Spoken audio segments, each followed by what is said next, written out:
we're asking whether or not this currency really has any longevity, let alone legitimacy. Nick, what do you think? What's your take on this crash we've seen? Yeah, the crash is extremely interesting because it really highlights how different Bitcoin is from a standard currency. You know, in the case of the Federal Reserve, as you were talking about before, there's somebody in charge. There's somebody in charge of regulating the system. In theory, we're talking about Washington here, Nick. I think we'd argue that they're probably too much in charge. Yeah, right. Maybe they could take a little bit off the reins. However, Bitcoin's exactly the opposite. No one's in charge. Totally decentralized.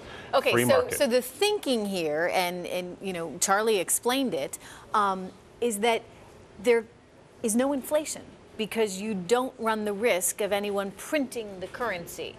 They have people that are effectively mining these Bitcoins on the internet, and there's only a set number of them. So as you continue to mine, it gets more and more difficult, and there's a limited number. That's right. So do you really think this in some ways is a purer form or a safer form of currency? It's just a different form of currency. It is as different as anything you can probably consider in terms of the way people transact business and exchange commerce. The end point of Bitcoin is what you very nicely showed in that spot. It's a currency that allows you to transact business more cheaply than the standard processes now. More cheaply, and also, let's not forget, anonymously. Oh, anonymous. Yeah. So, Mike, what does that mean? It means that with the drop of Bitcoin from 280 to 150, drugs are going to get more expensive.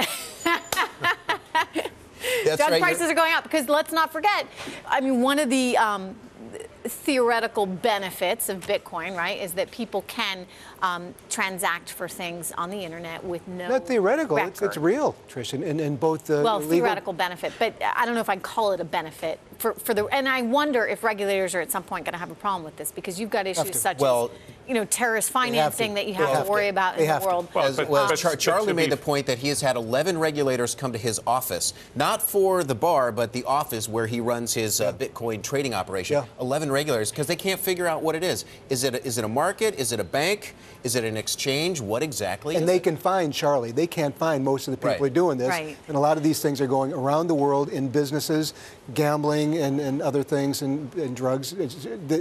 People are saying that that's what's happening. So you wonder how long, in that sense, it's going to last. And if you're investing in it, you wonder whether or not it's going to last. Yeah, and I'd be at some point, interested, Trish, regulators are going to come in and say, you know what, this is a little sketchy for us. Yeah, in terms of longevity, Nick, what do you think about this thing where they stop trading today? And that's not usually a good sign for a market. No. Well, that's right. You know, there are definitely problems with the GOX exchange. I would make 2 points about the issue of how transparent it is. The first is, if you're a U.S. buyer of Bitcoin, your institution is regulated by U.S. federal law. Right. So there is not total anonymity. And the second point I would make is... And by the way, electronically, you can see the flow of funds from dollars into Bitcoin. That's right. Yeah.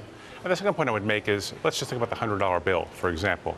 80% of $100 bills go outside the U.S. And how many times do you see news of a drug bust where there are stacks and stacks of $100 bills? So the fact that a currency is used for illicit activity doesn't make it immoral or legitimate. As a matter of fact, in some perverse way, it actually is a stamp of authority. Well, is there a way that this could really begin to transform into something that's really and truly legitimate? I mean, you got this bar here in the middle of Manhattan now suddenly taking it. If we see more and more businesses start to take it, does that legitimize it? It begins to, and I think just look at the venture capitalists that are already getting involved. Tim Draper, Mark Andreessen, even the Winklevoss twins were out with news today that they own 1% of all Bitcoin outstanding. That's probably the best thing that I've read, Trish, about this whole thing is the nature of the venture capitalists who are involved. So that would make me look at the answer to your question. In other words, probably is going to be real. Mike, are you saying that if other smart, I may not understand it myself, but if I see other smart guys giving it a stamp of approval, therefore it has more legitimacy? Is that the argument? Yeah, and they've done the due diligence to say this is simply not a so money how do you think the laundering. regulators get around it, though?